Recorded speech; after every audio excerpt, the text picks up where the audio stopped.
हमें ज़हमत देने का जो मकसद था, बहुत सारी डेवलपमेंट्स हैं जो हमारे पास 2 वीक्स के अंदर जो हुई हैं। वो कोशिश थी कि एडमिनिस्ट्रेशन की तरफ से हम डस्का की पब्लिक के साथ और पर्टिकुलरली जो सिटी के इश्यूज़ हैं उसके ऊपर हमारी जो परफॉर्मेंस है या जो हमारे स्टेप्स हैं या जो हमने पॉलिसी डिसीजंस लिए हैं उसको हम जनरल पब्लिक के साथ शेयर करें। उसमें अगर सबसे पहले कुछ चीज़ें जो मैं सरेदस्त बता दूं, नंबर एक तो ये कि जो इंक्रोचमेंट हमारा ऑपरेशन है, जिसका हमने समडियाल रोड पे किया, मुंडे की चौक में किया, मियाँ वाली बंगले में किया, इसी तरह और कई हमारे जो रूरल एरियाज़ हैं वहाँ पर उसकी मार्किंग हुई, मार्किंग के बाद डिमार्केशन हुई और हमने उसको जो है वो ऑपरेशन को कंडक्ट किया बड़ा सक्सेसफुली। सिटी जो हमारा अर्बन एरिया है इसके अंदर भी हमारा जो डिमार्केशन का प्रोसेस है वो चल रहा है और इसके ऊपर बहुत सारी जो मिस इन्फॉर्मेशन है इन द जनरल पब्लिक वो एग्जिस्ट करती है। लोग ये समझते हैं कि जो मार्किंग्स या जो मौके पटवारी मौके के ऊपर जाकर लगा कर आता है वो तजावुज़ है। लोग मार्किंग्स को, डिमार्केशन को और इंक्रोचमेंट को कंफ्यूज करते हैं। ना तो कोई इंक्रोचमेंट का नक्शा इससे पहले शहर के अंदर बना है बाकायदा, कभी आज तक शहर डस्का में जो हमारा अवेलेबल रेवेन्यू रिकॉर्ड है 1971 से लेके 2021 तक, आज तक डस्का शहर के अंदर जो सूबाई हुकूमत के खसरे हैं जिनके ऊपर हमारी जो स्टेट लैंड है रोड्स की सूरत में, पब्लिक पाथवेज की सूरत में जो लोगों का राइट ऑफ वे है, आज तक इसको डिटरमिन नहीं किया गया हस्बे ज़ाब्ता। लैंड रेवेन्यू एक्ट के अंडर आज तक इसकी कोई रिपोर्ट बाकायदा डिमार्केशन की एग्जिस्ट नहीं करती। ये एक जो डिमार्केशन हुई थी जो 2018 के अंदर उस वक्त के जो डिप्टी कमिश्नर थे उनके ऑर्डर और डायरेक्शन के ऊपर की गई थी, जिसके ऊपर हमने ऑपरेशन किया समडियाल रोड का। लेकिन वो डिमार्केशन रिपोर्ट सिर्फ समडियाल रोड की हद तक थी और जो उससे आगे हमारा जो फेज़ है सिटी की दूसरी सड़कों पे, चौराहों के ऊपर ख़ास तौर पे, उसके अंदर डिमार्केशन एग्जिस्ट नहीं थी करती। वो एक नई डिमार्केशन है जो हो रही है और डिमार्केशन का लैंड रेवेन्यू एक्ट के अंदर भी एक टाइम पीरियड स्पेसिफाई किया गया कि 60 डेज़ के अंदर तहसीलदार ने उसको फार्मूलेट करके देना। देर आर 2 तहसीलदार जो अपनी प्लेस ऑफ ड्यूटी से हट के इस काम को सरंजाम दे रहे हैं, सुबह के टाइम पे भी, रात को भी, जिस टाइम पर रश नहीं होता। और दूसरी चीज़ यहाँ पे ये भी है कि ये एक बिल्टअप एरिया है, ये कोई एग्रीकल्चर लैंड नहीं है। मेरा ख्याल है कि ये कोई उस टाइम पे 50 to 60 डेज़ लगे थे जब सिर्फ समडियाल रोड की निशानदेही की गई थी जो हमारे पास अवेलेबल रिकॉर्ड है उसके मुताबिक। और जो डिमार्केशन हम आगे बिल्टअप एरिया की कर रहे हैं उसके अंदर पंजाब के अंदर हो चुके हैं। उसमें से वो सबसे बड़ा इवेंट है, उसमें हमने अपने जो हमारा स्टेडियम है उसकी कंडीशनिंग, उसका जो कंडीशन है, उसकी जो कैपेसिटी है, उसके ऊपर हमने फोकस करना शुरू किया हुआ है कि हम इवेंट से पहले उसको एक हॉल मार्क जो है वो बना लें, क्योंकि हम एक नेशनल लेवल का इवेंट करवाने जा रहे हैं। इसमें बहुत ज़्यादा इन्वेस्टमेंट भी इन्वॉल्व है, स्पॉन्सरशिप भी इन्वॉल्व है, इसमें गवर्नमेंट की सुपरविजन भी है और इसमें अल्हम्दुलिल्लाह जितनी हमारी अब तक सुपर लीग पाकिस्तान के अंदर लोकली लोगों ने ऑर्गेनाइज करवाई हैं उन सब में ये सबसे बड़ा प्रोग्राम होगा in terms of prize money, in terms of team engagement, in terms of money involve. जितनी जो इसकी स्पॉन्सरशिप है, जो बेस इस प्रोग्राम की है, इतनी बड़ी बेस किसी और प्रोजेक्ट की अभी तक हमने पंजाब के अंदर नहीं देखी। एक और इसी तरह का इवेंट हम करवाने जा रहे हैं 28 और 29 अगस्त को, जो हमारा एक आर्चरी का एक हमने जो यहाँ पर इवेंट जो है वो रखा है। आर्चरी की जो गेम है, तीरंदाजी जिसको हम कहते हैं, ये ओलंपिक्स की ये गेम है, लेकिन इसकी सरपरस्ती ना होने की वजह से और फिर पब्लिक में वो पजीराई ना मिलने की वजह से ये गेम अब एक डार्क शेडोज़ में जा रही थी। लेकिन गवर्नमेंट ऑफ पंजाब की पॉलिसी ये है कि जितनी अदर गेम्स हैं हमारी जो नेशनल गेम्स हैं उनसे हट के, हॉकी क्रिकेट से हट के, हम उनको भी फेवर करें, हम उनके भी इवेंट्स करवाएं। तो जो इवेंट हमने आर्चरी का यहाँ पे डस्का में प्लान किया 28 और 29 अगस्त को, इसके मैं दावतनामे भी बाकायदा सारे अपने मीडिया के दोस्तों को दूंगा।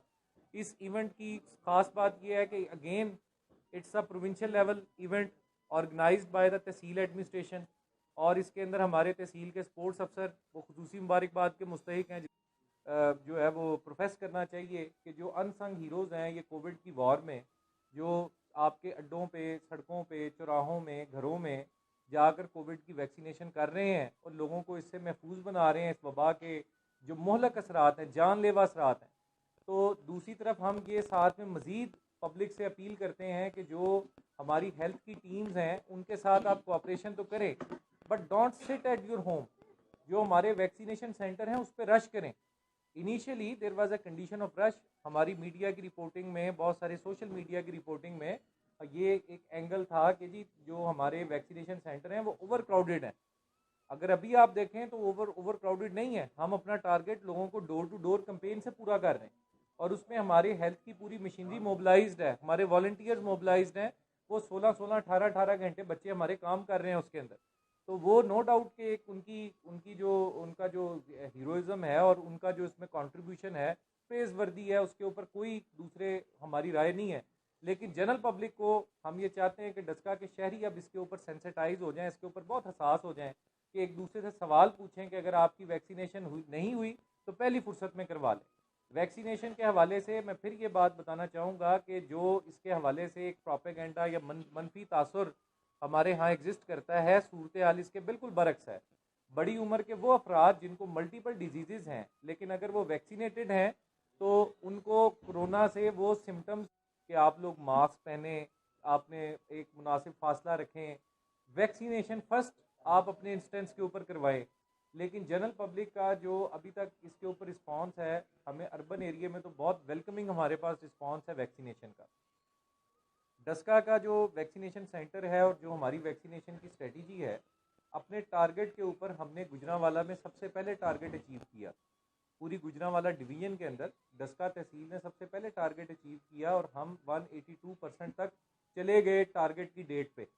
जिस डेट के ऊपर बाकी जो तहसीलें थी और जो बाकी वैक्सीनेशन सेंटर थे डिस्ट्रिक्ट्स के, वो 100% पे पहुँचे हैं, तो हम 200% पर रीच आउट कर चुके थे। उस जो हमारी वैक्सीनेशन स्ट्रेटजी थी और जो हमारा वैक्सीनेशन का जो टारगेट था कि अवेलेबल पॉपुलेशन, जो हमारी गवर्नमेंट की पॉलिसी थी कि जो एलिजिबल पॉपुलेशन है उसका 40% वैक्सीनेट करना है। वो पॉपुलेशन जो 20 साल से उम्र में बड़ी है और 80 साल से कम उम्र है, इसका आपने 40% अचीव करना है।